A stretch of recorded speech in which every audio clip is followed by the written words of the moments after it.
अस्सलाम वालेकुम नाजरीन, आप देख रहे हैं पाकिस्तान टेलीविजन न्यूज़ और प्रोग्राम दुनिया के साथ में मैं हूं आपके साथ आपकी मेज़बान आसमा इकबाल। आज हम सबसे पहले बात करने वाले हैं भारत की, जहां इंतहा पसंद बहुत पहले से जिस तरह से दिखाई देते हैं आज भी बेकाबू हैं।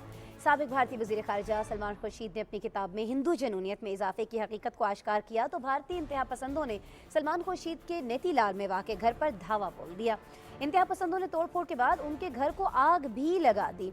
और आपको बताना हमें यह है कि कांग्रेस लीडर सलमान खुर्शीद की हाल ही में एक किताब सनराइज ऑफ अयोध्या में उन्होंने हिंदुत्व का जो मुआजना है वो बोको हराम और दाइश से करते हुए मोदी के दौर में हिंदू जनूनियत में इजाफे पर तशवीश का इजहार किया था। भारत के साबिक वज़ीर ख़ारिजा और कांग्रेस रहनुमा सलमान खुर्शीद का कहना है कि घर पर हमले ने साबित कर दिया कि हिंदुत्व के बारे में जो भी कहा सही कहा था। हिंदुत्व क्या है ये समझने के लिए मेरे घर के जले हुए दरवाजे को देखा जा सकता है। सिर्फ यही नहीं नाजरीन, चंद रोज कबल जाहिरियत पसंद हुकूमत के कारिंदों ने उल्टा चोर कोतवाल को डांटे के मस्ताक जनूनी हिंदुओं के हाथों मस्जिद को नजर आतिश करने के वाक़ये की खबर देने वाली दो खातून सहाफ़ियों को ही नज़रबंद कर दिया।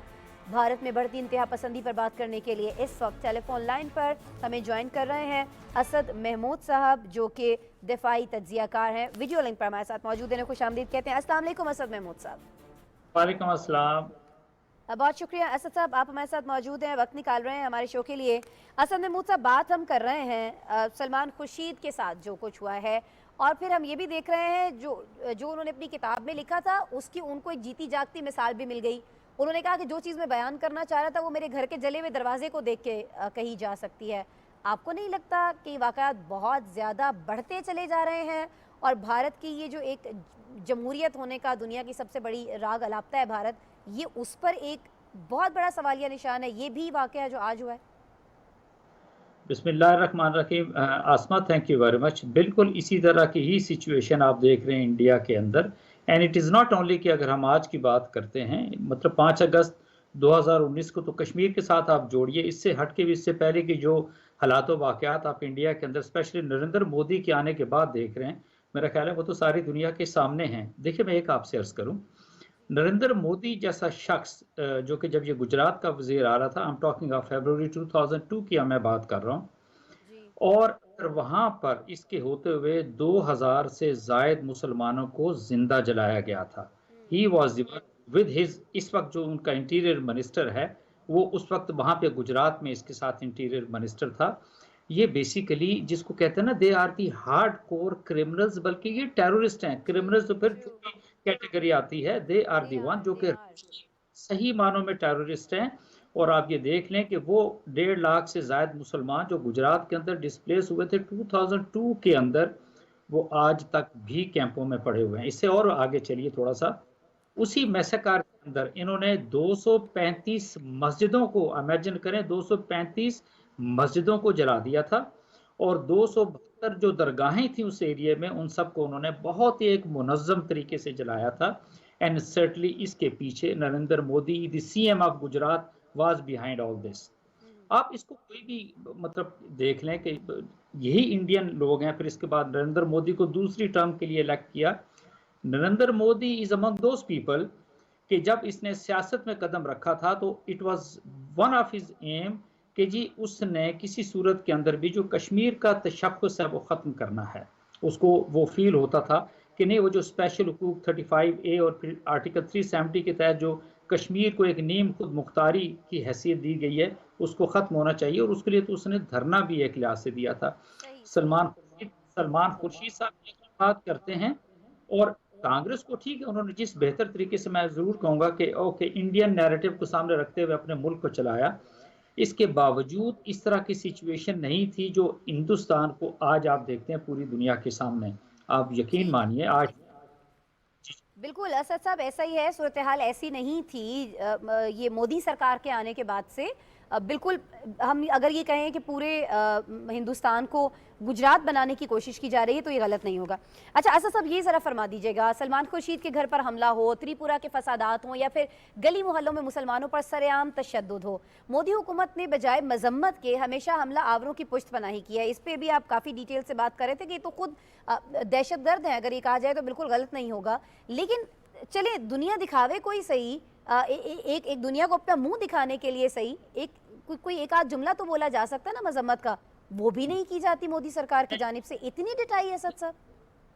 دا ریزن از کہ نریندر مودی دیکھیں نا ایک کٹر ہندو ایک ریاست کے اندر کنورٹ کرنا چاہتی ہے بی جے پی اور آر ایس ایس کو. بی جے پی کو تو سائڈ کریں, basically it is the R S S, اور آر ایس ایس کی جو اوور آل آئیڈیالوجی ہے وہ تو آپ کہہ سکتے ہیں نا کہ وہ ہندوتوا کی ہے, اور ہندوتوا کے ساتھ آپ کہہ لیں کہ بالکل وہ ہٹلر کی ذہنیت کے یہ لوگ ہیں ایکچولی اگر دیکھا جائے. اور آج کے دن میں ہندوستان کے اندر سوائے ہندوؤں کے, اور ہندوؤں کے اندر بھی وہ جو دلت وہ بھی محفوظ نہیں ہے, جو اونچی ذات ہندو ہیں وہ تو محفوظ ہو سکتے ہیں, ریسٹ میں سمجھتا ہوں there is no one, اور especially the non Hindus, they are absolutely insecure. اور آج سچویشن یہ ہے کہ امریکہ نے بھی اپنے لوگوں کو کہا ہے کہ نہیں, ان کو ٹریول ایڈوائزری جاری کی ہے. نو وٹ وی سے, یہ ہے وہ انڈیا کو اوور آل آپ دیکھتے ہیں. بالکل تریپورہ کا آپ نے جس طریقے سے بتایا, آسام میں جو کچھ ہو چکا ہے, جو کچھ انہوں نے سکھوں کے ساتھ کیا وہ بھی ساری دنیا کے سامنے ہے, مسلمانوں کے ساتھ, کرسچنز کے ساتھ, دلت کے ساتھ, you name any, I would say کہ کوئی کسی کمیونٹی کا نام لے لیں ادر دین اونچی ذات جو برہمن ہندو ان کو چھوڑ کے, باقی سارے کا سارا آپ کو وہ جنونیت جو آپ نے انٹروڈکشن کے اندر بات کی ہے, وہ جو پاگل پنا جو نظر آتا ہے ان کے اندر, because they are the one. چاہے وہ شیو سینا کو لے لیں, بجرنگ دل جو ان کا ملٹری ونگ آتا ہے آر ایس ایس کا یا بی جے پی کا, آپ ان کو لے لیں, وشو ہند پریشد کی بات کریں, دے آل آر دی ون, جس کو کہتے ہیں وہ غیروی, انہوں نے کپڑے پہنے ہوئے پولیس کے پیچھے ہے, and police is not there actually to protect Muslims are the non Hindus.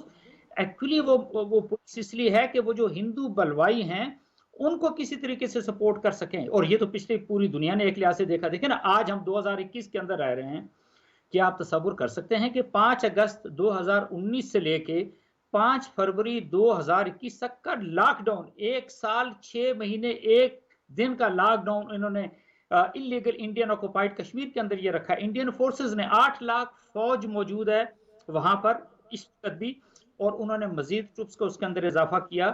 اور اس صورتحال کے باوجود, ایک سیکنڈ اسد صاحب, فورسز کا اضافہ جو ہے وہ کیا جا رہا ہے مقبوضہ کشمیر کے اندر. اچھا, اب فورس تو یہاں پر بھی بہت زیادہ موجود ہے نا, دنیا کو دکھانے کے لیے, بتانے کے لیے کہ جی یہ جو ہم نے پولیس بنا رکھی ہے, پولیس کا محکمہ ہے, جو ہماری فورسز ہیں وہ بھارت کے اندر امن و امان قائم کرنے کے لیے. لیکن اسد صاحب, سابق بھارتی وزیر خارجہ کے گھر کو جلا دیا گیا, پولیس ٹس سے مس نہیں ہوتی ہے, صرف ایف آئی آر کاٹ کر ہی جان چھڑوا لی جاتی ہے, ملزم کو نہیں پکڑا جاتا ہے. کیا کس نے, یہ سبھی لوگوں کو معلوم ہے. ہری پور واقعے میں مسجد کو نظر آتش کرنے کے واقعہ کو اجاگر کیا گیا, اور ان خواتین کو جنہوں نے یہ کیا تھا, ہائی لائٹ کیا تھا اس کو, ان خواتین صحافیوں کو فوراً گرفتار کر لیا جاتا ہے. تو اب یہ سمجھا جائے کہ جس کی لاٹھی اس کی بھینس, مطلب اگر وہاں پر مودی سرکار ہے تو پولیس بھی وہی کرے گی جو مودی سرکار کر رہی ہے, صرف انتہا پسندوں کو یہاں پر انصاف ملے گا. جی آسما, بالکل آئی ایگری ود یو. دیکھیے بات یہ ہوتی ہے کہ جب حکومت کے اندر بیٹھ کے ٹیررسٹ آ کے بیٹھ جائیں, مجرم جب حکومت بنے, مجرم جو ہے وہ وزیر اعظم بنا ہوا, مجرم جو ہے وہ امیت شاہ جیسا وزیر داخلہ ہو, اور امیت شاہ کے ساتھ ساتھ ان کا جو نیشنل سیکیورٹی ایڈوائزر ہے, یہ 3 شیطانوں کی ٹرائکا ہے جو اس وقت انڈیا کو رول کر رہی ہے. باقی کسی کا کچھ پورے ملک کے اندر کوئی لینا دینا نہیں ہے. جب اس طرح کی سچویشن ہوگی تو سلمان خورشید صاحب تو ایک سائڈ پہ رہ گئے نا, یہ تو پورے ہندوستان کو ایکچولی آگ لگانے پہ تلے ہوئے ہیں. اور یہ ان کا ایم ہے, چاہے جس طرح بھی آپ سمجھ لیں, کہ ہاں وہ اس انڈیا کے اندر صرف ہندو راج قائم کرنا چاہتے ہیں, ہندوتوا کو لے کر آنا چاہتے ہیں, اور وہ کسی اور کو نہیں دیکھنا چاہتے ہیں. یس, ان کا محمود صاحب, انڈیا کیا چاہ رہا ہے, بھارت کیا چاہ رہا ہے, ہندوستان کیا چاہ رہا ہے, یہ تو آپ نے بھی واضح کیا, اور بہت ساری مودی سرکار کی حرکتوں سے بھی واضح ہے کہ صرف اور صرف کو ہندوؤں کے بسنے کی ایک جگہ بنانا چاہ رہے ہیں. لیکن ہم یہ دیکھ رہے ہیں کہ جس طرح سے بھارت میں اقلیتیں محفوظ نہیں ہیں, جس طرح سے بھارت میں خواتین کی عزتیں محفوظ نہیں ہیں, جس طرح سے بھارت میں غریب جو عوام ہے وہ مر رہے ہیں, سسک رہے ہیں, جس طرح سے وہاں پر بچے محفوظ نہیں ہیں, کیا وجہ ہے کہ دنیا بھر کی جو ریاستیں ہیں وہ انسانی حقوق کی پامالی کا سوال کرتی کہیں پر دکھائی نہیں دیتی ہیں؟ ہندوستان کے ساتھ تعلقات کو معاشی آنکھ سے دیکھا جا رہا ہے, انسانی آنکھ سے نہیں دیکھا جا رہا ہے, انسانیت کی تذلیل وہاں پر ہو رہی ہے. اس سب کو جو عالمی برادری ہے وہ فراموش کیے ہوئے ہے, کیوں؟ صرف اور صرف اپنے معاشی جو بحالی ہے اس کی وجہ سے. اسد صاحب, That is really the unfortunate part of everything whatever is taking place in India. اگر آپ یہ دیکھیں پوری دنیا کو تو وہ ایسا لگتا ہے کہ انہوں نے کمپرومائز کیا ہے. آپ یقین مانیں جو کچھ انڈیا کے اندر ہو رہا ہے اس کا صرف اگر 1% میں آپ سے عرض کروں, 1% اگر پاکستان کے اندر ہوتا تو اس وقت پوری دنیا کی انسانی حقوق کی تنظیمیں جو ہیں وہ بالکل ان کی آہیں اور چیخیں جو ہے وہ آسمان پہ مریخ پہ ایک لحاظ سے جاری ہوتی کہ this is exactly what is happening in Pakistan. اس سے تھوڑا کابل کی طرف چلے جائیں, اگر افغان طالبان وہاں پر موجود ہیں اور دیکھیں دنیا کس طریقے سے ان کے اوپر فوکس کیے ہوئے اور چاہ رہے ہیں کہ وہ سسٹم لے کر آئیں جو کہ پوری دنیا چاہتی ہے, ناٹ کہ جو ان کی افغانوں کی حکومت ہے وہ کس طرح کا ٹھیک نظام ہے. مملکت چاہتی ہے. وٹ وی سے کہ یہ جو سچویشن اس وقت آپ کو انڈیا کے اندر نظر آتی ہے, آپ یقین مانے کوئی شخص نریندر مودی کے خلاف بول جائے اس کے اگینسٹ ایف آئی آر کٹتی ہے, عدالتیں تیار بیٹھی ہوئی ہیں اس کو جیل میں ڈالنے کے لیے. یہ ایک کمبینیشن آپ کہہ سکتے ہیں, ایک ایسا نیکسس نظر آتا ہے جس میں وہاں کی عدالتیں, وہاں کی بیوروکریسی, وہاں کی گورنمنٹ, وہاں کے پولیٹیشین جو کٹر ہندو پولیٹیشینز ہیں, I am talking about those people, اور اسی کے ساتھ پھر ان کی جو اپنی آرمڈ فورسز ہیں, یہ سارے کے سارے اکٹھے ہیں اور ان کا ایک ہی ایم ہے, ہندوتوا کی بات کرتے ہیں, انڈیا کی بات کرتے ہیں, گریٹر انڈیا کی بات کرتے ہیں, اور اس کے لیے وہ کسی حد تک بھی جانے کو تیار ہیں, چاہے اس کے لیے ان کا انڈیا ٹوٹ کیوں نہ جائے. اور یہی آپ آنے والے دنوں کے اندر دیکھیں گے کہ یہ انڈیا آپ کو ٹوٹتا اور بکھرتا ہوا نظر آئے بالکل گا. جی, وائی بیکاز خالصتان مہم ہمارے سامنے ہے اور جو اتنی ساری تحریک چل رہی ہیں علیحدگی پسند بھارت کے اندر, وہ ساری اس بات کا منہ بولتا ثبوت ہے کہ وہ وقت دور نہیں ہے جب ہندوستان جو ہے وہ ٹکڑوں میں بٹ جائے گا. لیکن لگتا یہ ہے کہ مودی یہ قربانی دینے کے لیے بھی تیار ہیں. وہ چاہ رہے ہیں کہ ٹھیک ہے جی, جس کو الگ ہونا ہے ہو جائیں, لیکن ہندوستان جو ہے وہاں صرف اور صرف ہندو بسیں گے. لیکن اب سکھ برادری جو ہے بہرحال اس کے لیے بہت ساری ایفرٹس کر رہی ہے. اسد محمود صاحب, میں چاہوں گی کہ چونکہ یو کے میں, یو ایس اے میں سکھ برادری جو ہے خالصتان کی مہم بڑے بھرپور انداز میں چلا رہی ہے, پھر کسی روز ہم آپ کو زحمت دیں اور اس پر بھی آپ سے بات کریں. لیکن آج اسد محمود صاحب آپ ہمارے ساتھ پروگرام میں موجود تھے, آپ نے اپنا تجزیہ شیئر کیا, اپنا وقت دیا ہمیں, بہت شکریہ اسد صاحب آپ کے وقت کے لیے. اچھا ناظرین, ہم ہندوستان کی بات کر رہے ہیں جہاں امتیازی سلوک روا رکھا جا رہا ہے اقلیتوں کے ساتھ, خواتین کے ساتھ, مسلمان صحافیوں کے ساتھ بہت ساری ناانصافیاں ہو رہی ہیں. آج ہمیں ایک اور ناانصافی کی بات کرنی ہے, اور یہ ناانصافی ہوئی ہے پاکستانی نژاد برطانوی کرکٹر عظیم رفیق سے, جنہوں نے برطانوی کرکٹ کلب میں نسلی تعصب کا پول کھول دیا ہے. آپ کو بتائیں کہ یارکشائر کلب میں جنوبی ایشیائی اور خاص طور پر مسلمان کھلاڑیوں کو نسلی تعصب کا شکار بنایا جاتا رہا ہے. عظیم رفیق نے سپورٹس کمیٹی کے سامنے پیش ہو کر ابدیدہ ہوتے ہوئے بتایا کہ وہ کلب میں خود کو کتنا الگ اور کتنا اکیلا محسوس کرتے تھے. کرکٹر نے بتایا کہ 15 سال کی عمر میں زبردستی انہیں ممنوعہ مشروب بھی پلایا گیا. جب انہیں کپتان بنایا گیا تو ڈریسنگ روم کا ماحول زہریلا تھا. جو سلوک ان کے ساتھ ہوا, انہوں نے کہا کہ وہ اس کے مستحق ہرگز نہیں تھے. عظیم بہت زیادہ جذباتی دکھائی دیے جب اس کمیٹی کے سامنے پیش ہوئے ہیں, اور بتایا انہوں نے یہ کہ 2017 میں ان کے ہاں مردہ بچے کی پیدائش ہوئی اور اس کے بعد کلب کی جانب سے انہیں انتہائی غیر انسانی سلوک کا نشانہ بنایا گیا. عظیم رفیق نے یہ بھی کہا کہ پاکستانی پس منظر رکھنے والے کھلاڑیوں کو بہت زیادہ نسلی گالیوں کا سامنا کرنا پڑتا تھا. اس بیان کے بعد کلبز کی جانب سے تحقیقات کا آغاز ہوا تو یارکشائر کے چیئرمین اپنے عہدے سے الگ ہو گئے ہیں. اسی کیس کے حوالے سے یارکشائر کے عہدیداروں کو کمیٹی کے سامنے پیش ہونا پڑا ہے. عظیم نے بہت جذباتی انداز میں یہ ساری باتیں بتائی ہیں, اور کوئی بھی شخص ہوگا جس کے ساتھ کوئی ایسا سلوک ہوگا تو یقیناً وہ ابیدہ ہو جائے گا جب وہ اپنی آپ بیتی بتا رہا ہوگا. اسی پہ جی ہم بات کر لیتے ہیں, ہمارے ساتھ موجود ہیں سینئر صحافی ہیں, سماجی کارکن ہیں, برطانیہ سے ہمیں جوائن کر رہے ہیں ٹیلی فون لائن پر. محمد شفاقت صاحب ہمارے ساتھ موجود ہیں, ان سے بات کر لیتے ہیں. السلام علیکم محمد شفاقت صاحب. وعلیکم السلام جی, thank you very much. Shafaqat صاحب ویڈیو لنک پہ موجود ہیں آپ ہمارے ساتھ, بہت شکریہ آپ کی موجودگی کے لیے. اچھا شفاقت صاحب, یہ بتائیے گا کہ اتنا بڑا کرکٹ کلب, وہاں پر ایسا رویہ جاری تھا اور کوئی پوچھنے والا نہیں تھا. مغربی ممالک کے اندر ہمیں یہ چیزیں ہوتی دکھائی دے رہی ہیں, تو کیا ہم پھر یہ سمجھیں کہ مغربی ممالک کا انسانی حقوق کا جو تحفظ کا ڈھونگ ہے وہ صرف ایک ڈھونگ ہی ہے, وہ صرف ایک ڈرامہ ہی ہے دنیا کو دکھانے کے لیے؟ اپنے اندر ان کے کلبز کے اندر یہ بڑے پلیئرز کے ساتھ یہ چیزیں ہو رہی ہیں. دراصل بات یہ ہے کہ ایک کلچرل ایک چیز ہے, ایک نمایاں چیز ہے ویسٹرن یورپ میں, اور کیونکہ میں نے پوری زندگی یہاں گزاری ہے, بچپن سے میں آیا تھا یہاں 1976 میں, سو 45 ایئرز. سو ایک بڑا مسئلہ ہے کہ جو ایک کلونیل مائنڈ سیٹ ہے یہاں یورپ میں, خاص کر برٹن میں, یو کے میں, وہ ابھی بھی ویسے کافی حد تک ختم نہیں ہو سکا. افسوس کا مقام ہے, ہماری کمیونٹی یہاں 60-70 سال سے بس رہی ہے, لیکن یہ جو کرکٹ ہے یہ کھیل ہے, لیکن اس میں بھی ایک کلاس سسٹم ہے. یہاں لیڈ کلاس کی یہ کھیل تھی, پھر جب یہ برے صغیر میں گئے وہاں انہوں نے 200 سال حکومتیں کی, اور پھر وہاں ہمارے معاشرے میں یہ کرکٹ آئی نمایاں. لیکن یورکشائر جو کلب ہے اس کی تاریخ دیکھی جائے تو ایک وقت تھا کہ اگر آپ یورکشائر काउंटी में पैदा नहीं हुए तो तब भी आप यॉर्कशायर के लिए नहीं खेल सकते थे। फिर ये चीज खत्म हुई, फिर सचिन तेंदुलकर और यूनुस खान वगैरह ओवरसीज प्लेयर्स भी यहाँ खेले। अभी आदिल रशीद जो इंग्लैंड के नुमाया प्लेयर हैं वो भी इनके जी। लिए खेले। लेकिन प्रॉब्लम है कि एक ये ज़हनी सोच होती है, क्योंकि रफीक ने जो बात की है कि जो वो समझते थे कि हंसी मजाक है, शोल मिला है, वो उनके लिए तो था, जिसको कहते हैं अंग्रेजी में बैंटर। लेकिन मेरे लिए बड़ा यानी कि ये सीरियस इश्यूज थे, लेकिन कोई सुनाई नहीं थी मेरी। सो बिल्कुल आपने ठीक कहा कि अगर यूरोप और यूके ये चैंपियन है ह्यूमन राइट्स के और इन चीजों के, लेकिन असली हकायक मैं बताऊं आपको, हमने जिंदगियां यहाँ गुजारी है, इनमें अभी भी वो कॉलोनियल माइंडसेट, वो सोच जो है कि हम दुनिया से बेहतर है, लोगों से हम बेहतर हैं, और हमारी कम्युनिटी को अभी भी माइग्रेंट्स का इश्यू हो, फिर 9/11 के बाद जो हुआ मुस्लिम कम्युनिटी का यूरोप में, वेस्टर्न वर्ल्ड में, यानी कि बड़े इश्यूज हैं यूरोप में। पाकिस्तान से लोग बड़ा डिफरेंट तरीके से यूरोप को देखते हैं। हम जो यहाँ रहते हैं, हमें पता है कि इस माशरे के असलियत ये है कि अभी भी हमें, अगर हम समझ कि हमें बराबर की शरीक ये समझते हैं, तो वो बात नहीं है।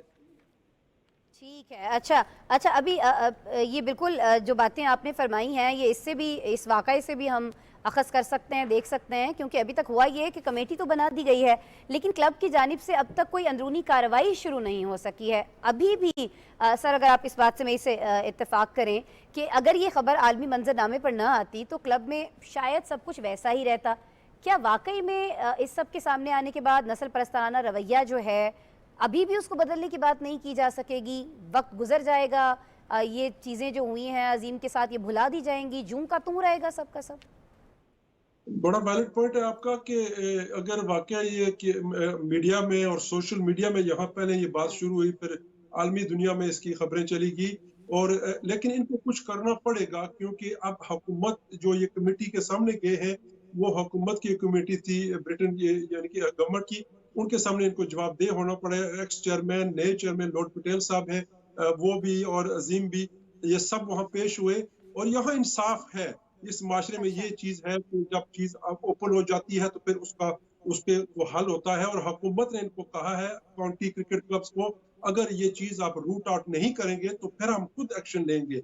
सो यानी कि इंशाल्लाह बेहतरी होगी। अजीम रफीक ने जो काम किया है, हमारे नौजवान यहाँ, हमारी अपनी क्रिकेट लीग से, यॉर्कशायर में कायद आज़म लीग, यहाँ शेफील्ड में है अल्लामा इकबाल क्रिकेट लीग, हमारे लड़के बड़े टैलेंटेड लड़के, वो सिस्टम से वो यानी कि निकल गए, वो आगे नहीं जा सके काउंटी क्रिकेट में, क्योंकि नो डाउट यहाँ यानी कि रेसिज्म है, और जी। प्रेफरेंशियल दी जाती है और प्लेयर्स को बजाय एशियाई प्लेयर्स को, और बड़े बड़े टैलेंटेड लड़के सिस्टम से वो फायदा नहीं उठा सके, सो वो अपनी लीग्स में खेलते हैं। लेकिन मैं समझता हूँ कि अजीम रफीक ने बहुत बहादुरी का काम किया है, और उसकी बिल्कुल सुनाई नहीं थी, और इसको समझो कि दबाया भी गया था।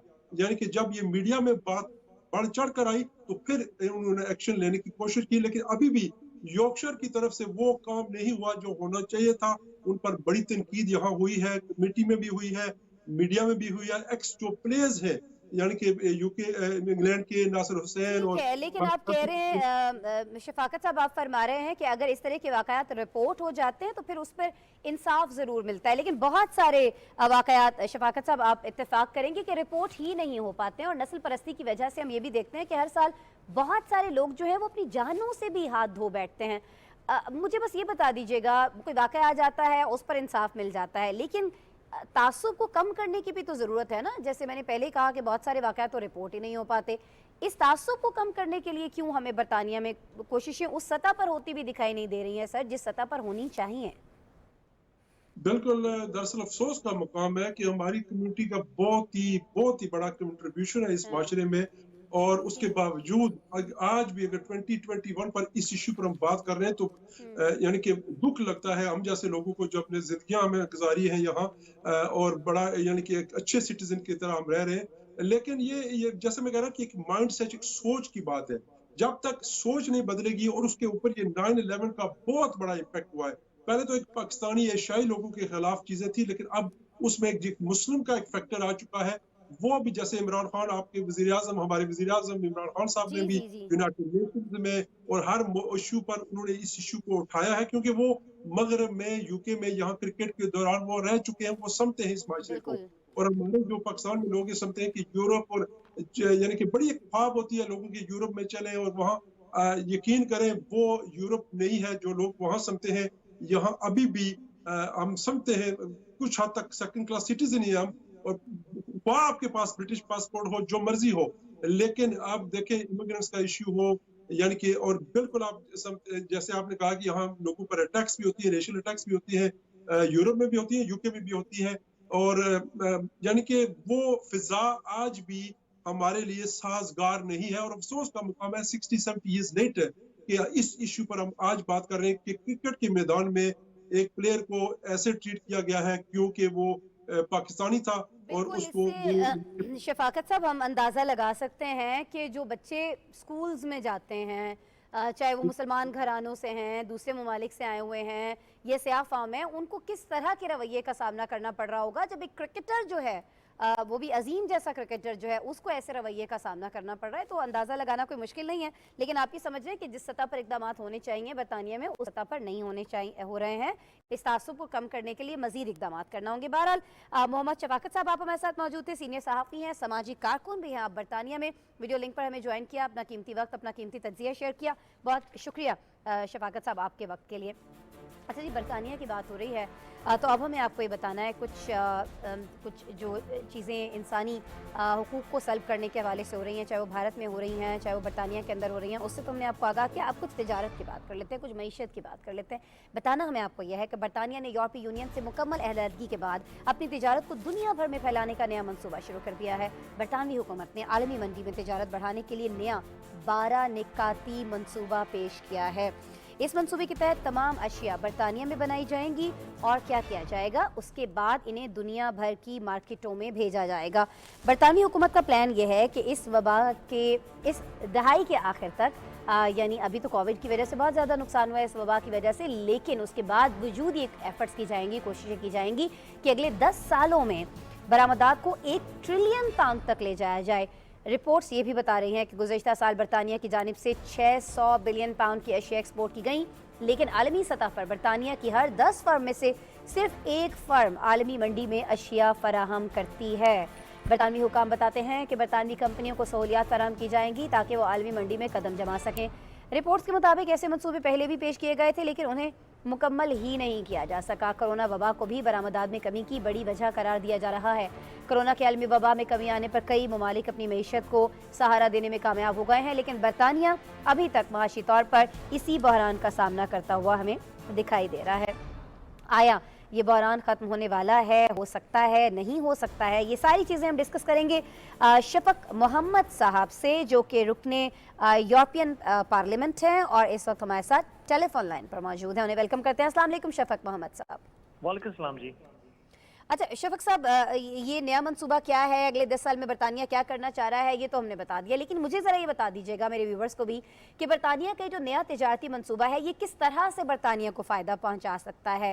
आपको लगता है कि ये जो मंसूबा अगले 10 साल के लिए बनाया गया है, इस पर अमल दरामद करना इतना आसान है जितना हमें ये सुनने में समझने में लग रहा है?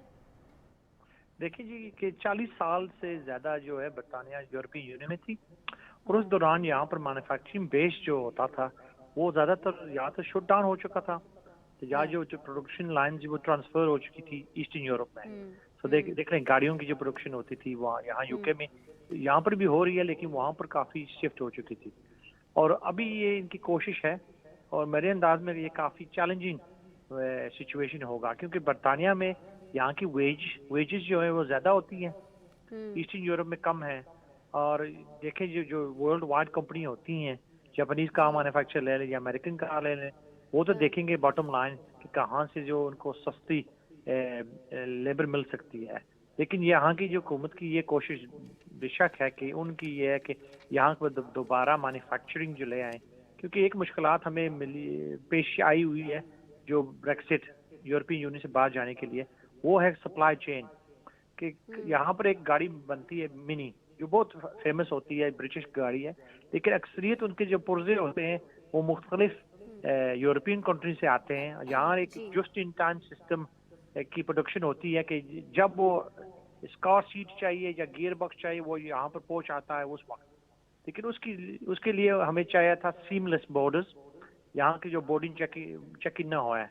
और ब्रेक्सिट की वजह से अभी काफ़ी मुश्किलात हो रही है हमें جو فرینچ پورٹس ہیں کالے یورو چینل جو ہیں اور وہاں پر کافی ڈیلے ہو چکی ہے وہاں کی اور یہاں بھی پروڈکشن کا کافی فرق پڑا ہے. سو بے شک یہاں کی گورنمنٹ کا 10 سال کا امبیشن ہے کہ یہ $1 ٹریلین اکانومی بنا چکے ہیں لیکن یہ کافی چیلنجنگ ہوگا.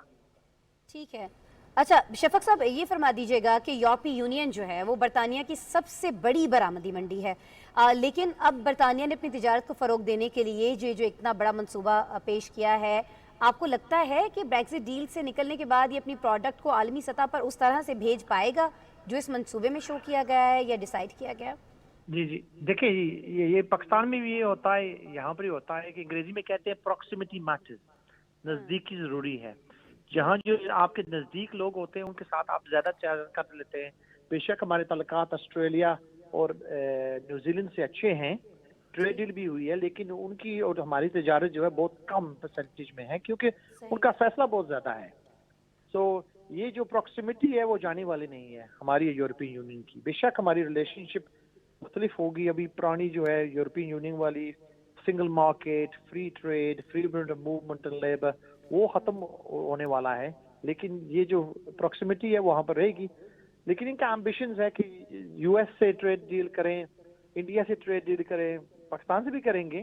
اور میرا یہ پیغام ہے جو ہمارے جو بزنس پیپل ہیں پاکستان میں کہ یہ آپ کے لیے ایک بہت اچھی اپرچونیٹی ہے. پہلے جب ہم ہوتے تھے یورپین پارلیمنٹ میں وہاں بھی جی ایس پی پلس جو بہت اچھی ٹریڈ ڈیل شہزاد کریم جو ہے بے شک وہ ایک دوسری پارٹی سے ہے، میں ان کو کریڈٹ دینا چاہتا ہوں، ان کی وجہ سے یہ ٹریڈ ڈیل ہوئی تھی. جب ہم وہاں تھے اس کی ایکسٹینشن ہوئی تھی اور یہ کافی اچھی ہے پاکستان کے لیے. 35 to 40% جو ٹوٹل انکم ہے پاکستان کی وہ جی ایس پی پلس جو ٹریڈ ڈیل ہے وہ وہاں سے آتی ہے. اور میرا یہ گزارش ہے کہ اگر جو پاکستان کے جو بزنس پیپل ہیں یہ کوشش کریں کہ یو کے سے بھی بزنس وہ کریں ٹریڈ ڈیل کے ذمہ، لیکن ایک ذمہ داری ان پہ ہے کہ جو ٹریڈ ہونی چاہیے وہ پروڈکٹس اچھے ہوئے ہیں. تو آپ کو ایک ہی بار ملتا ہے ٹو میک فرسٹ امپریشن. اگر آپ پہلی بار جو آپ سامان بھیجیں گے اور وہ اچھا نہیں ہوگا تو وہ دوبارہ یہاں سے کوئی لوگ آپ سے بزنس نہیں کرے گا. سو یہ کے لیے ایک اپرچونٹی پاکستان کے لیے ہے اور ایک رسک بھی ہے. اور یہ میرا پیغام ہے جو سن رہے ہیں آپ دیکھ رہے ہیں آپ کا اسٹیشن جو کہ ٹریڈ ڈیلز بے شک آنے والی ہیں between United Kingdom government and Pakistan and India Bangladesh etcetera. لیکن آپ کے لیے بہت اچھا موقع ہے. پاکستان کی جو نوجوان پبلک ہے یہ گوٹ اے ویری ینگ پاپولیشن، یہاں پہ بہت اپرچونیٹیز ہوں گی اگر حکومت جو ہے اس کو استعمال کر سکے کیونکہ جو آپ کی جو ینگ پاپولیشن ہے یہ آپ کے لیے بہت بڑی ایسٹ ہے. بالکل ایسا ہی ہے. اچھا شفق صاحب یہ فرما دیجیے گا یہ جو منصوبہ ہے اس کے تحت کہا یہ گیا ہے کہ تمام اشیاء جو ہیں وہ برطانیہ کے اندر ہی بنائی جائیں گی، ایکسپورٹ بڑھائی جائے گی، امپورٹ جو ہے اس کو بالکل ختم کرنا چاہ رہے ہیں. جب تمام اشیاء کا کہہ دیا گیا ہے تو اس کا مطلب یہی نا کہ امپورٹ نہیں کرنا چاہ رہے ہیں چیزیں، ایکسپورٹ کرنا چاہ رہے ہیں. جب اس طرح کے منصوبے بنائے جاتے ہیں کچھ رول ماڈلز رکھے جاتے ہیں سامنے. ابھی تک ہمیں جو رول ماڈل دکھائی دیتا ہے کم از کم ایشیا میں اگر ہم بات کرتے ہیں جسے پوری دنیا میں اپنی دھاک بٹھائی ہے معیشت کے حوالے سے وہ چائنا ہے. کیا چائنا کی طرز پر یہ ساری چیزیں ہونے جا رہی ہیں برطانیہ میں اس منصوبے کو لے کے سر؟ جی ہر جو ملک ہوتا ہے وہ تو چاہتا ہے کہ ان کے پاس ایک ٹریڈ سرپلس ہے، لیکن مشکلات یہ ہوتی ہے کہ وہاں پہ ٹریڈ سرپلس جو اس کو کس طرح لے آئیں گے. کیونکہ چائنا کی میں پہلے بات کی تھی چائنا کی جو لیبر کاسٹ تھی وہ بہت کم تھی. So it was seen as a low labour market.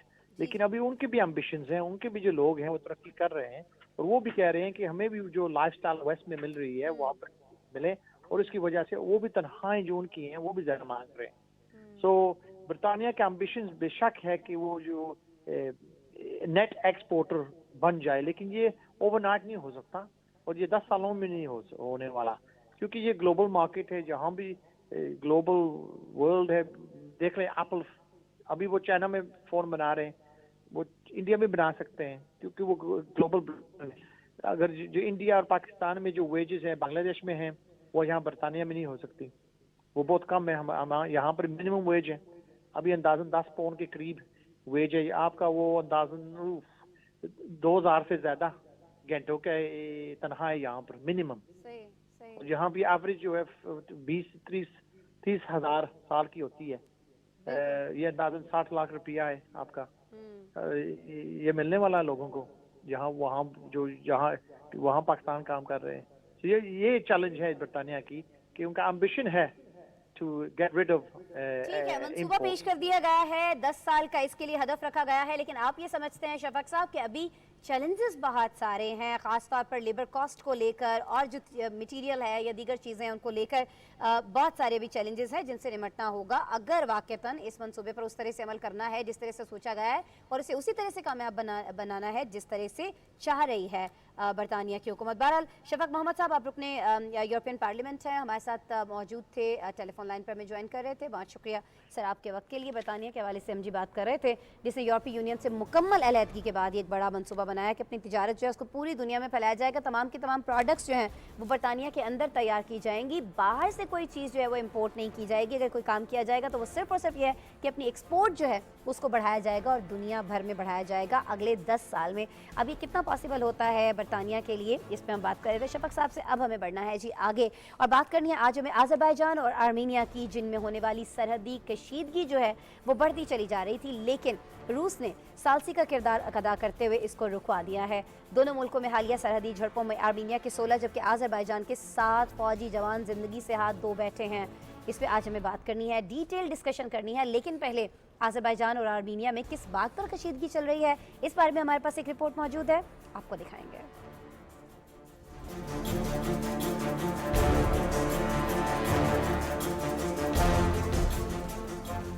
Armenia और आज़रबाईजान की फौजें फिर सरहद पर आमने सामने आ गईं। सरहद पर होने वाली हालिया झड़प में 16 आर्मीनियम फौजी मारे गए। आज़रबाईजान के साथ जवान भी जाबाक हो गए। दोनों मुल्कों ने एक दूसरे पर जंग शुरू करने के इल्जामात लगाए हैं। आज़रबाईजान हुकाम के मुताबिक आर्मीनिया ने ज्यादा फायदामंद पोजीशन लेने के लिए अचानक फौजी ऑपरेशन शुरू कर दिया, लेकिन उनका हमला नाकाम बना दिया गया। आर्मीनिया ने इल्जाम आयद किया कि आज़रबाईजान ने उनके 12 फौजियों को पकड़ लिया है।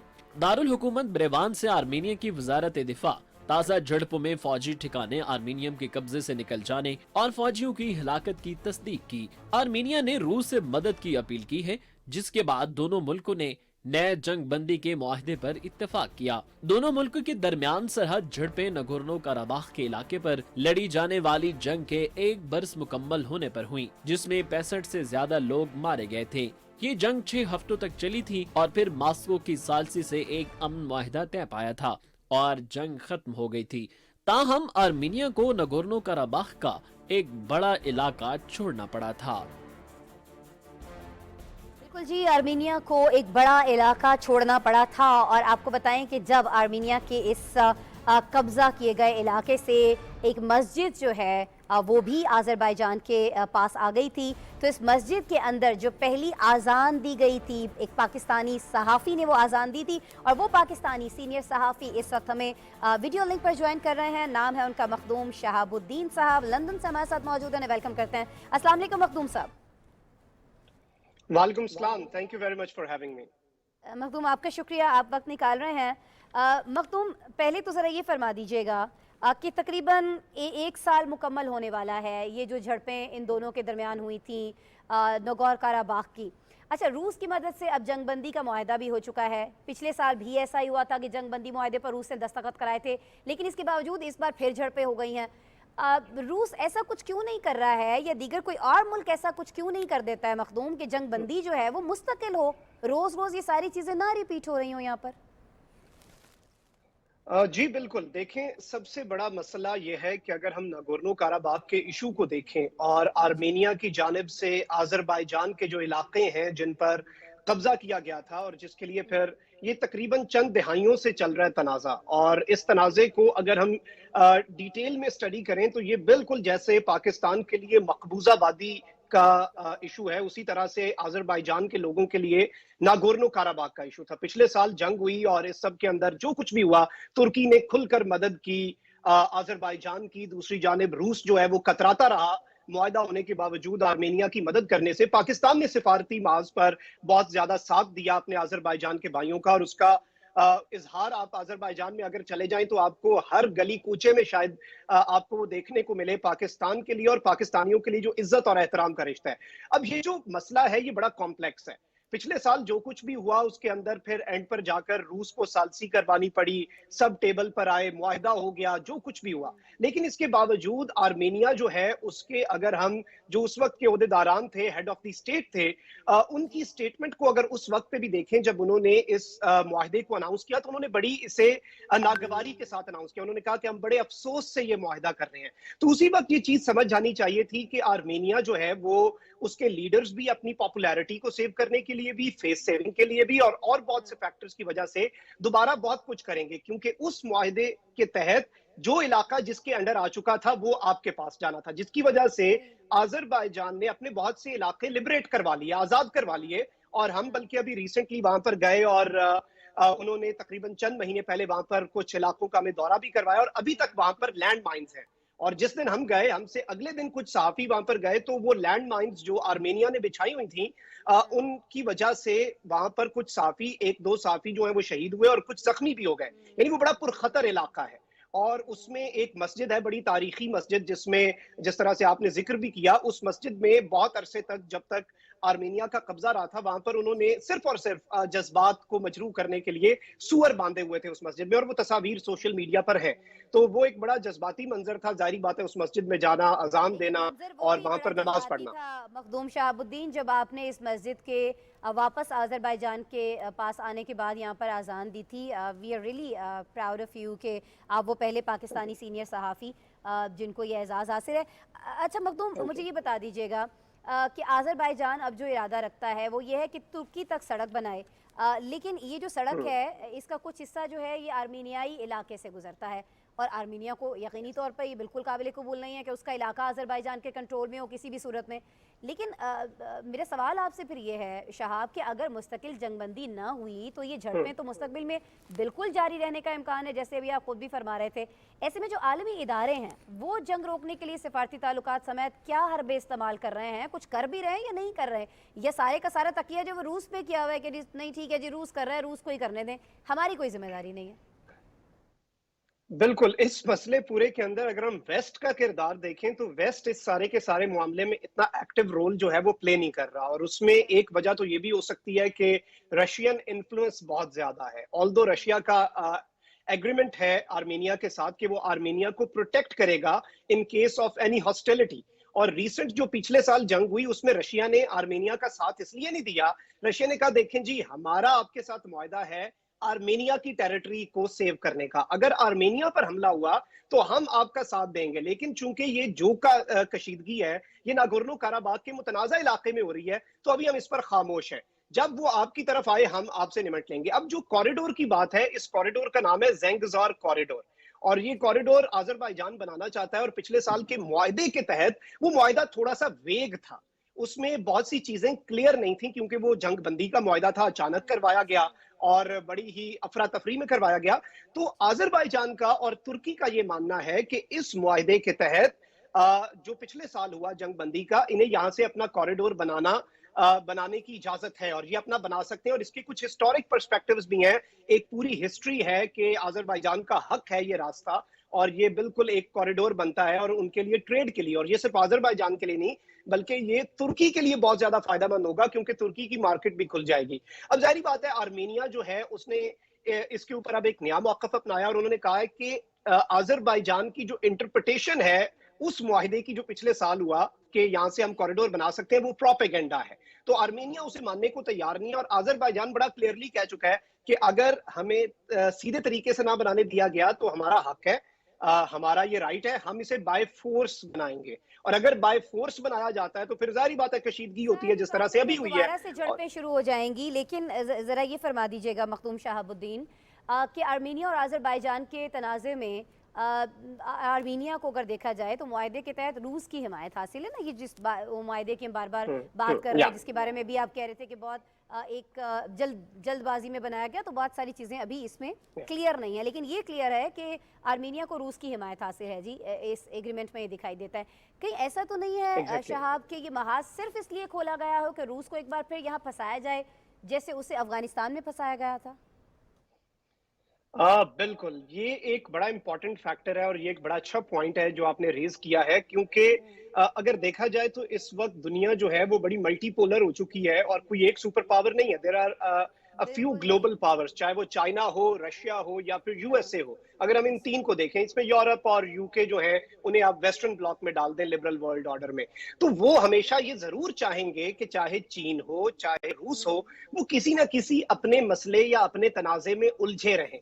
लेकिन इस सब के अंदर वेस्ट की इन्वॉल्वमेंट भी शायद इसलिए नहीं बहुत ज्यादा कि वो चाहते हैं कि ठीक है रूस इस पूरे मामले के अंदर चौधरी बना हुआ है तो वो इस मामले में खुद इस मामले से निपटे और इससे नबरदाजवा हो। और इसमें आप देख लें कि रीजन के लेवल पर इवन टर्की ने खुलकर जंग में अजरबैजान का साथ दिया और रशिया के लिए बहुत बड़ा मसला था। I think that was the only reason Russia ने पिछली जंग में आर्मेनिया का खुलकर साथ नहीं दिया, क्योंकि रूस तुर्की के खिलाफ नहीं जाना चाहता था, रूस तुर्की से नहीं लड़ना चाहता था, क्योंकि ये दोनों वेस्ट को टफ टाइम दे रहे हैं, मगरबी ताकतों को भी टफ टाइम दे रहे हैं। तो रूस जो है वो एक ग्रेटर गेम के लिए पिछली मर्तबा भी खामोश था और ऐसा महसूस हो रहा है कि इस मर्तबा भी रशिया, नॉर्मली आप देखें तदब्बुर से काम नहीं लेता, रशिया की पॉलिसी इस तरह की नहीं होती। रशिया का अगर एग्रीमेंट है तो रशिया ने आर्मेनिया को खुलकर डिफेंड करना था, लेकिन इस मामले में भी रूस बहुत देखभाल कर कदम रख रहा है, फूंक फूंक कर कदम रख रहा है, क्योंकि रशिया का ये मानना है कि इस मामले को ज्यादा हवा न दी जाए और मामलात अफाम तफहीम से हल किए जाएं, ताकि ना तो तुर्की से कोई फड्डा हो ना अजरबैजान से कोई नहीं, फड्डा हो, जिसका यूरोप इवेंचुअली की जारी बात बात कर रहे है हैं ना कि फिर। दूसरी ताकतों रूस की तो बात हमने की कि वो जी। नहीं चाह रहा है कि कोई इस तरह की कशीदगी की सूरत हाल जो है वो कायम रहे। रूस तो इस मामले को समझ भी रहा है कहीं ना कहीं। यूरोप क्या सोच रहा है? यूरोप के नज़दीकी इलाके में अगर जंग होती है, इस तरह का मामला रहता है, तो इससे यूरोप को क्या क्या खतरात हैं? मखदूम ये फरमा दीजिएगा। और फिर कुछ मैं चाहूँगी कि आप आर्मीनिया के वज़ीर आज़म की बात भी करें ना, जो एक पॉपुलिस्ट लीडर हैं। आपको नहीं लगता कि वो ये चाहते हैं कि उनके जो अवाम हैं उनकी तवज्जो जो है वो दीगर उमूर की तरफ ना जाए? वो खुद क्या कर रहे हैं आर्मीनिया के अंदर, इससे कोई ना पूछे, बस एक जंग छिड़ी रहे जिसमें वहाँ के अवाम उलझे रहें। एग्जैक्टली ये एक बड़ा इंपॉर्टेंट फैक्टर है। यूरेशिया रीजन जो है और उसके अंदर अगर कुछ होता है तो जाहिर बात है यूरोप इस सिचुएशन को बड़ा क्लोजली ऑब्जर्व कर रहा होगा, और क्योंकि हिद्दत जो है वो जाहिर बात है फिर यूरोप के लिए भी ये एक कंसर्न आगे चलकर बन सकता है। जहां तक बात है आर्मेनिया के लीडर की, तो ये जिस तरह से मैंने शुरू में कहा कि ये तनाज़ा जो है ये बिल्कुल उस तरह के तनाज़े के तौर पर आप इसे देखें, अगर हिस्ट्री खोलें, जिस तरह से पाकिस्तान के लिए मकबूजा जम्मू कश्मीर का मामला है, Indian illegally occupied Jammu and Kashmir, तो उसमें हम एक बात हमेशा कहते होते हैं भारतीय वजीर आजम के बारे में कि सरहदों पर बहुत तनाव है क्या, कुछ पता तो करो चुनाव है क्या। अपने मुल्क के अंदर होने वाले मामलात से नजर हटाने के लिए एक इस तरह के एडवेंचर्स करना कोई नई बात नहीं है। और जिस तरह से इन्होंने इस मामले के बाद भी किया, क्योंकि एक जानिब साल पूरा हुआ है, अजरबैजान सेलिब्रेशंस कर रहा है कि हमने अपने इलाके लिबरेट करवा लिए, आजादी का जश्न हो रहा है, तो उसकी वजह से एक तो वो प्रेशर भी बन रहा था, दूसरा वजीर आजम ने क्या किया कि अपना डिफेंस मिनिस्टर सैक कर दिया, डिफेंस मिनिस्टर को कहा कि तुम घर चले जाओ, एक अपनी अथॉरिटी शो करने के लिए। जाहिर बात है इससे एक तरह से तो जो अंदरूनी मामलात हैं उनसे तवज्जो हटाना भी मतलूब हो सकता है, और इसमें दूसरा फैक्टर ये भी है कि एक पॉपुलर अपने आप को थोड़ा सा, वो जो पिछले साल उनकी जो हजीमत का सामना था उसे थोड़ा सा डैमेज कंट्रोल करने की कोशिश भी हो सकती है। ठीक है, डैमेज कंट्रोल करने की कोशिश है, अपने मामलात से तवज्जो हटाने की कोशिश है जो आर्मीनिया के वज़ीर आज़म की जानिब से की जा रही है। सवालात और बहुत सारे हैं, बातें और बहुत सी हैं मखदूम शहाबुद्दीन जो हमें आपसे करनी थी आर्मीनिया को लेकर, अज़रबैजान को लेकर। वक्त की हमारे पास थोड़ी सी किल्लत है, किसी और रोज़ जब आर्मीनिया के हवाले से, अज़रबैजान के हवाले से बात हो रही होगी यकीनन हम आपको दोबारा ज़हमत देंगे। बहरहाल आप हमारे साथ लंदन से बराह रास्त मौजूद थे, बहुत शुक्रिया मखदूम शहाबुद्दीन आपके वक्त के लिए। जी, मखदूम शहाबुद्दीन का तज्ज़िया आप सुन रहे थे, और ये वो सहाफ़ी हैं, एक बार फिर से आपको याद दिला दें, जिन्होंने अज़रबैजान में जब आर्मीनिया से एक मस्जिद को वापस लिया गया था अज़रबैजान की जानिब से, तो वहाँ पहली आज़ान जो है वो इन्होंने दी थी। इससे पहले उस मस्जिद में क्या कुछ होता रहा है, किस तरह से जानवर बांधे जाते रहे हैं उस मस्जिद की बेहुरमती के लिए, उसको भी अभी मखदूम शहाबुद्दीन आपके सामने बयान कर रहे थे। बहरहाल जी, अब हमें आगे बढ़ना है, प्रोग्राम में बात करनी है एक्वाडोर की एक जेल की, जहां गुंडागर्दी का राज दिखाई देता है। मनशियात से जुड़े कैदियों के दरमियान होने वाले हालिया फसादात में 68 अफराद जान से गए हैं। कैदियों में लड़ाई झगड़े से हलाकतों का ये कोई पहला वाक़या नहीं है, इससे पहले भी 119 जानें जा चुकी हैं। एक्वाडोर की जेलों में लड़ाई झगड़े के वाक़यात क्यों पेश आते हैं, इनकी वजूहात क्या हैं? हर जेल के अंदर ही जराइम पेशा अफराद मौजूद होते हैं, लेकिन एक्वाडोर में ऐसे कौन से लोग हैं कि जिन्हें जेल हुकाम रोक नहीं पाते हैं? आया कहीं कोई ना कोई मुलव्वस तो नहीं है जेल हुकाम में से? ये सारी चीज़ें हमने कोशिश की है कि एक रिपोर्ट में, एक पैकेज में समो सकें, आपको दिखाते हैं।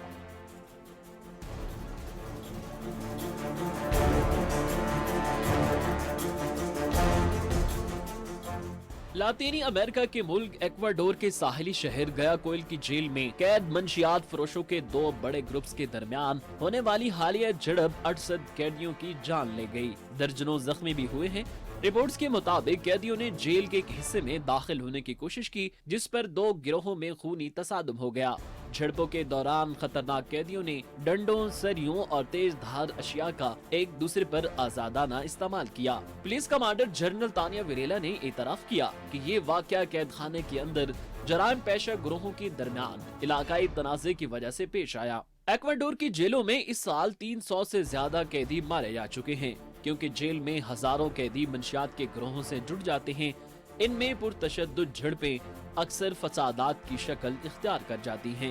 एक्वाडोर की जेल में खूनी तसादुम का पहला वाकया नहीं। रवां साल 28 सितंबर को भी इसी जेल में बदतरीन खूनी झड़प हुई, जिसके नतीजे में 119 अफराद मारे गए थे। फरवरी में भी गयाकोइल समेत 3 जेलों में कैदियों के दरमियान फसादात फूट पड़ने से कम अज कम 79 कैदी मारे गए थे। इनमें से कई के सर तन से जुदा कर दिए गए। लातीनी अमेरिका की जेलों में तशद्दुद के बढ़ते वाकयात की वजह गुंजाइश से ज्यादा कैदियों को रखना और कम एहलकारों की तैनाती है। एक्वाडोर में अबतर मुआशी सूरत हाल के सबब हालिया महीनों में तशद्दुद में ड्रामाई तौर पर इजाफा हुआ है। इस साल जनवरी से अक्टूबर तक मुल्क में तकरीबन 1900 अफराद कत्ल कर दिए गए हैं। जेल में ऐसे वाकयात को रोकने के लिए एक्वाडोर की सदर ने जेलों में फौज की तैनाती का ऐलान कर दिया है, ताकि मुस्तकबिल में ऐसे वाकयात को रोका जा सके। माजी में ऐसे वाकयात होते रहे हैं, मुस्तकबिल में ना हो, इसके लिए फौज की तैनाती की बात की जा रही है। देखना यह है ऐसा हो पाता है, नहीं हो पाता है। अगर होता है तो क्या ये वाकयात एक्वाडोर की जेलों में रोके जा सकते हैं? नज़र हम रखे हुए हैं, आपको आगाह करते रहेंगे। आज के प्रोग्राम में हमने आपको तकरीबन दुनिया भर में होने वाले आज के अहम वाकयात से आगाह किया है। कल रात दोबारा आपसे मुलाकात हो रही होगी। अपना बहुत सा ख्याल रखिएगा। अल्लाह ने के बाद।